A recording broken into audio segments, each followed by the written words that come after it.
This video is going to be on the definition of a derivative, how we actually get to what the definition is, and how we use it in calculus. So this is kind of an introductory video here.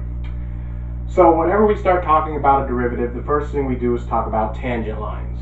Now, tangent lines are lines that touch but do not intersect a curve. As you can see here, I have a line, kind of tangent line, touching this circle here.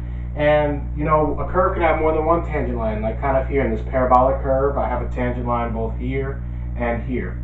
Now, the definition of a derivative in words is the slope of the tangent line to a function. This slope of the tangent line we often refer to as the rate of change of the function itself, but in practical terms it's the slope of the tangent line. So, when, like I said, talking about derivatives, we talk about the tangent line, but we also talk about the slope of the tangent line. When we talk about the slope of the tangent line, you can see here that we first look at what slope actually is. Now, from grade school, we all learned slope equals rise over run. We also learned that if you have 2 points on this line, as you can see here, I labeled my points x1, y1, x2, y2. You can denote your slope as y2 minus y1 over x2 minus x1. And if I was to draw a tangent line to this line, it would be just the line itself. And that's why in grade school and beyond, when we talk about tangent line, we talk about the line, when we talk about slope for a line, we just use this equation.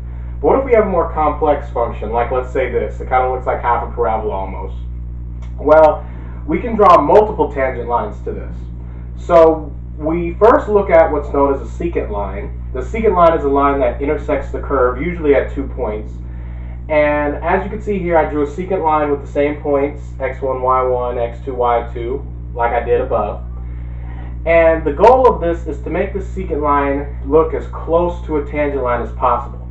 So in order to do that, we have to take these 2 points and make them closer and closer together.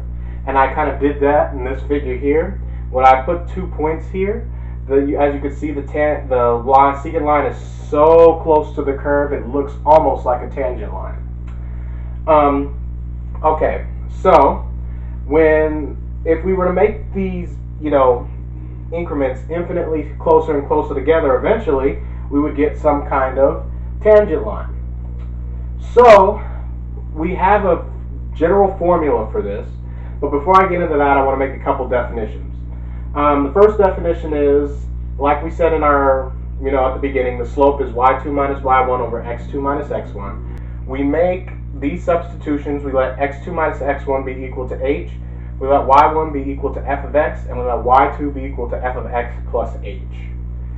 So when you do that, you end up with the following equation. The limit, now we introduce this new limit term, as h approaches 0, of f of x plus h minus f of x all over h. Now you may be thinking, what does this limit term mean? Well, remember when I said, what if we make these increments infinitely closer to each other? Well, if you look here, this h is that change, making this h effectively 0 would put those points as close as they could get to each other, meaning there's no change. Now, initially looking at this formula, you may think, well, you can't divide by 0. Well, sometimes these functions can cancel out the h in this denominator, and you can actually evaluate this derivative. And this new m equation, as I said, is defined as the derivative. The derivative can have two notations. It can have a prime notation, right here, f prime of x, and it's the same equation.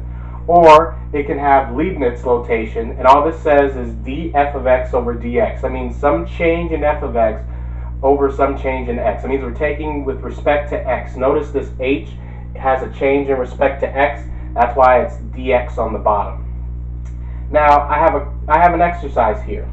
On the next video, I will be doing this exercise as well as another exercise. I would like you guys to find the derivative of the following function, and the function is 3x squared. On the next video, I will be describing how to do that, and I will go through one more example. Thank you.